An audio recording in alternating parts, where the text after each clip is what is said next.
નમસ્કાર મિત્રો, હવે આપણે જોઈશું પેજ નંબર 43 43 પર 43 તો અહીંયા 43 પર જે પ્રેક્ટિસ આપેલું છે તેને આપણે સમજીશું.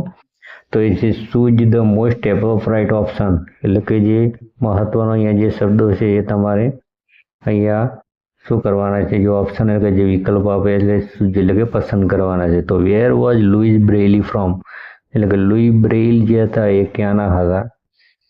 તો અહીંયા જર્મની છે, ઇટાલી, ફ્રાન્સ અને ઇંગ્લેન્ડ. તો અહીંયા ફ્રાન્સ આવશે, ફ્રાન્સના હતા. તો અહીંયા આવશે C. How did Louis Braille lose his eyesight, એટલે કે જે લુઈ બ્રેઇલ હતા એમની આંખોની જે દ્રષ્ટિ હતી, આઈસાઇટ એટલે કે આંખોની દ્રષ્ટિ, એટલે કે લૂઝ એટલે કે ગુમાવી થઈ છે. હાઉ એટલે કેવી રીતે, એટલે કે એમને જે આંખોની દ્રષ્ટિ હતી એ કેવી રીતે ગુમાવી હતી? તો he was blind by birth, એટલે કે જન્મથી આંધળા હતા. Due to a sharp tool, એટલે કે શાર્પ એટલે કે તીક્ષ્ણ અને ટૂલ એટલે કે ઓજાર ના કારણે હતા. કે due to a serious illness, એટલે કે ઇલનેસ એટલે કે કોઈ ગંભીર બીમારીને કારણે. કે બીકોઝ ઓફ ઓલ્ડ એજ, એટલે કે ઉંમર થઈ જવાના કારણે. તો શાના કારણે? એમની જે આઈસાઇટ હતી એ એટલે કે એમની જે દ્રષ્ટિ હતી એમને શું ગુમાવી હતી? તો અહીંયા ડ્યુ ટુ શાર્પ ટૂલ, એટલે કે આંખમાં એમને તીક્ષ્ણ ઓજાર વાગ્યું હતું, એના કારણે એમની જે આઈસાઇટ એટલે કે દ્રષ્ટિ હતી એ કેવી હતી? એમને ગુમાવી હતી. તો અહીંયા આવશે બી. હવે ત્રીજા નંબરે છે what did Louis Braille hear about? તો a machine for writing, a special military code made for raised dots, musical instrument, medicine for blindness. તો અહીંયા special military code made of raised dots, raise એટલે કે ઉપસેલા, dots એટલે ટપકાથી, જે special એટલે કે ખાસ, મિલિટરી એટલે કે આર્મી એટલે કે લશ્કરીમાં જે કોડ એટલે કે સંકેતો જે વાપરવામાં આવે છે બનાવનાર હતા એ એમના વિશે લુઈ બ્રેઇલે સાંભળ્યું હતું. તો એ બી ઓપ્શન આવશે. What did Braille's method rely on? તો raised dot representing letter, colours, drawing અને સિમ્બોલ મેડ ઓફ ઇલનેસ.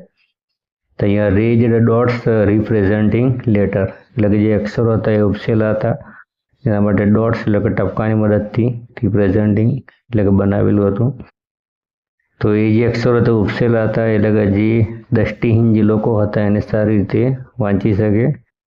તો અહીંયા રેજ્ડ ડોટ્સ રિપ્રેઝેન્ટિંગ, પ્રેઝન્ટ એટલે રજૂ કરવું, રિપ્રેઝન્ટ એટલે કે ફરીથી ઉપયોગમાં લેવા, લેટર એટલે કે અહીંયા થશે અક્ષરો, શબ્દો, અક્ષરો, ડોટ્સ એટલે થશે ટપકા અને રેજ એટલે થશે ઉપસેલા.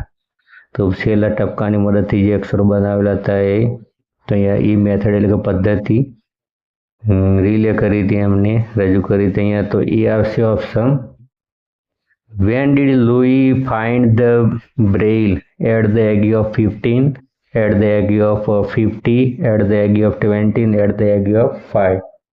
તો કેટલી વર્ષની ઉંમરે એમને આ જે બ્રેઇલ લિપિ હતી, બ્રેઇલી સ્ક્રિપ્ટ એમને શોધી કાઢી હતી? તો એટ ધ એગ ઓફ 15, એટલે કે 15 વર્ષની ઉંમરે આ એમને શોધખોળ કરી હતી. તો અહીંયા આવશે A. When did Louis find the Braille? તો એટ ધ એગ ઓફ 15. તો આ હતા મિત્રો વિકલ્પો. હવે આપણે જોઈશું પ્રશ્નોનો જવાબ. તો જે પ્રશ્નનો જવાબ છે એ આપણે અલગ કાગળમાં સોલ્વ કરીશું.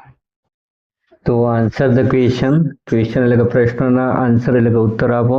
Where was Louis Braille Born?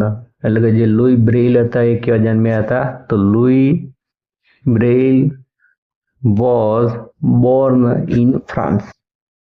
તો મિત્રો પ્રશ્નમાંથી જ આપણે ઉત્તર બની રહ્યા છે. Louis Braille was born in France. LOUIS, Louis, BRAILLE.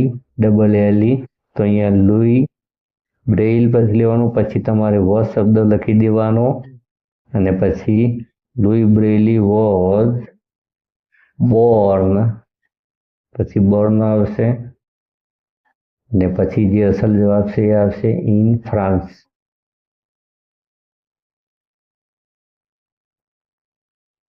તો Louis Braille was born in France, એટલે કે લુઈ બ્રેઇલનો જન્મ ફ્રાન્સમાં થયો હતો. How did Louis Braille lose his eyesight, એટલે કે એમની જે આંખો હતી એમને કેવી રીતે ગુમાવી હતી. તો જે એમની આંખો હતી એમને એક તીક્ષ્ણ ઓજાર હતું એ એમની આંખમાં ઘૂસી ગયું હતું એટલે એમને દ્રષ્ટિ ગુમાવી હતી. તો અહીંયા Louis Braille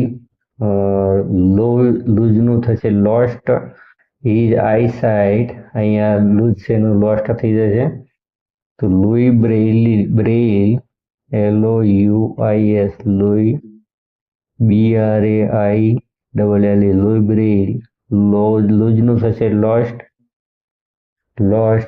his eyesight EYESIGHT eyesight van એટલે કે જ્યારે અ શાર્પ એટલે કે તીક્ષ્ણ ટૂલ પોકેડ હિઝ આઈ POKD પોકેડ હિઝ આઈ. વેન એટલે જ્યારે અ શાર્પ ટૂલ એટલે કે તીક્ષ્ણ ઓજાર પોકેડ હિઝ આઈ એટલે કે આંખમાં ઘૂસી ગયું ત્યારે જે લુઈ બ્રેઇલ હતા એમને આંખોની દ્રષ્ટિ ગુમાવી હતી. તો અહીંયા મોટે ભાગે તો પ્રશ્નોમાંથી જવાબ છે કે Louis Braille lost his eyesight when a sharp tool poked his eye, એટલે અહીંયા when a sharp tool poked his eye. ત્રીજો પ્રશ્ન જોઈએ તો what did Louis hear about, તો અહીંયા હિયરનો મિત્રો થઈ જશે હર્ડ થઈ જશે. તો Louis LOUIS Louis hard HEARD hard,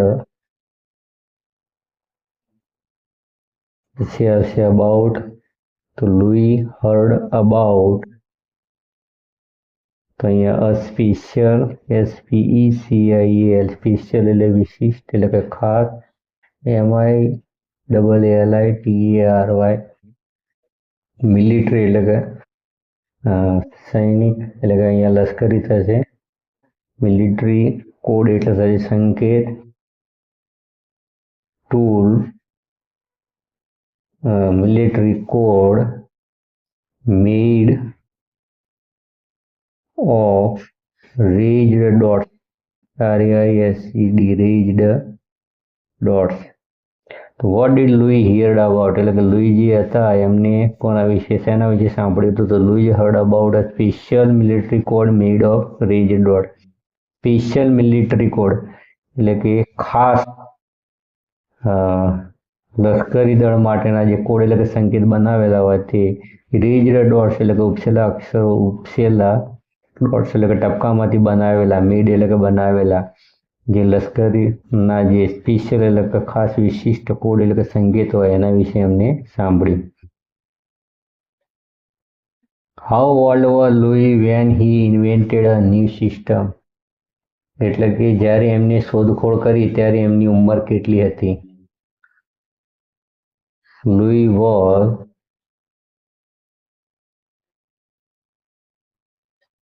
15 years old. FIFTEEN 15 years old when he invented a new system. When he INVENTED invented a new system. તો એ મિત્રો અડધો તો જવાબ અંદરથી જ મળી જાય છે. તો લુઈ વોઝ 15 years old, આટલું તમારે યાદ રાખવાનું છે. 15 years old when he invented a new system. પાંચમા નંબરનો તો એ 15 વર્ષની એમની ઉંમર હતી ત્યારે એમને શોધખોળ કરી હતી. How was the new system of Louis, એટલે કે જે નવી પદ્ધતિ હતી એ કેવી હતી. તો અહીંયા 6 ડોટનો ઉપયોગ કરવામાં આવતો હતો. 6 ટીની એટલે ઝીણા અને dots that could make letter word word a word and numbers.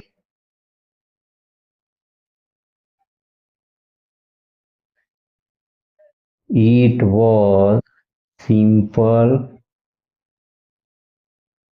fast and powerful.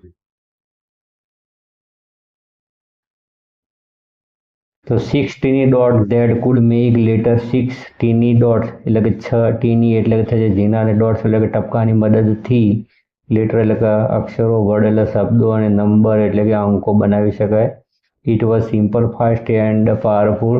Simple એટલે કે સાદી અને સરળ, ફાસ્ટ એટલે ઝડપી હતી અને પાવરફુલ એટલે કે શક્તિશાળી. તો અહીંયા જે સિસ્ટમ હતી એ કેવી હતી તો 6 ડોટનો ઉપયોગ થતો 6 ટપકાના મદદથી બનાવેલી હતી. તેની મદદથી અક્ષરો પણ બનાવી શકાય, શબ્દો પણ બનાવી શકાય અને અંકો પણ સરળતાથી બનાવી શકાય. તો એવી એમને શોધખોળ કરી હતી જે દ્રષ્ટિથી જે નબળા લોકો છે તેમના માટે ખૂબ જ ઉપયોગી થઈ શકે. તો અહીંયા હતા આપણા પ્રશ્નો.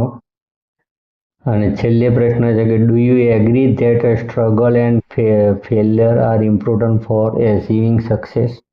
તે શું તમે એગ્રી એટલે કે સંમત છો? સ્ટ્રગલ એટલે કે સંઘર્ષ કરવો અને ફેલર એટલે કે જે લોકો નિષ્ફળ રહ્યા છે, ઇમ્પોર્ટન્ટ એટલે કે એમના માટે મહત્વનું છે, એચિવિંગ સક્સેસ એટલે કે સફળતા પ્રાપ્ત કરવી એમના માટે સ્ટ્રગલ એટલે કે જજુમવું પડે છે.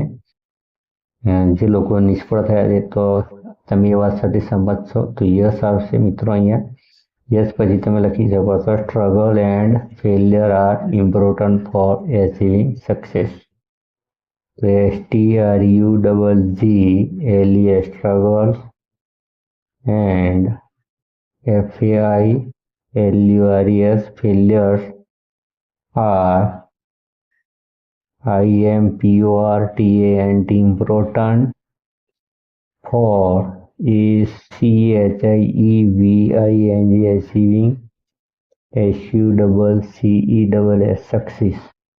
તો આ સાથે અહીંયા પ્રશ્નો 6 પ્રશ્નો હતા એનું સોલ્યુશન પૂરું થાય છે. Study the bar graph showing detail of a medal won India in last 3 Olympics and answer the question. Study એટલે કે અભ્યાસ કરો, બાર ગ્રાફ એટલે કે જે આપેલા બાર ગ્રાફ એટલે કે જે આલેખ આપેલો છે એનો સોલ્વિંગ એટલે જોઈને ડિટેલ એટલે માહિતી થશે. મેડલ્સ જે મેળવેલા છે, વોન એટલે કે જે જીતેલું છે ભારત, લાસ્ટ 3 ઓલિમ્પિક એટલે છેલ્લી 3 ઓલિમ્પિકમાં જે મેડલ જીતેલું છે તેના વિશે માહિતી આપેલી છે બાર ગ્રાફમાં. એન્ડ આન્સર ધ ક્વેશ્ચન અને એના પ્રશ્નો આપણે જવાબો આપવાના છે. તો મિત્રો આ બાર ગ્રાફ આપેલો છે એમાં 2016, 2020 અને 2024ના વર્ષો આપેલા છે. આ ગોલ્ડ મેડલ છે, આ સિલ્વર મેડલ છે અને આ બ્રોન્ઝ મેડલ છે. તો હવે આપણે એના પ્રશ્નો જોઈશું. પહેલો પ્રશ્ન છે કે in which year did India win the gold? એટલે કે કયું એવું વર્ષ છે કે જ્યારે ઇન્ડિયાએ ગોલ્ડ એટલે કે ગોલ્ડ મેડલ મેળવ્યો હતો? તો અહીંયા જે ગોલ્ડ મેડલ જે મેળવ્યો છે તે 2020માં છે. 2020માં આ જે છે ગોલ્ડ મેડલ છે મિત્રો. તો અહીંયા 2020 આવશે. In 2020. How many medals did India win in Olympic 2020? એટલે કે 2020નું જે વર્ષ છે એમાં કેટલા ઓલિમ્પિક્સમાં મેડલ્સ મેળવ્યા હતા? તો એ મિત્રો 1 છે, પછી 2 અને પછી જે 4. તો 1 + 2 + 4, 4 ને 2 6 અને 1 થશે 7. તો અહીંયા 7 મેડલ્સ આવશે. MEDALS 7 મેડલ્સ આવશે. એટલે 7 મેડલ મેળવ્યા હતા 2020માં. પછી how many medal did India win in 3 Olympics in total? એટલે કે 3 જે ઓલિમ્પિક્સની જે છે એમાં ટોટલ એટલે કે કુલ કેટલા મેડલ્સ મેળવેલા છે? તો અહીંયા 1 + 1 એટલે થશે 2. અહીંયા 7 છે. અહીંયા 2 + 5, 2 + 5 એટલે થશે 7.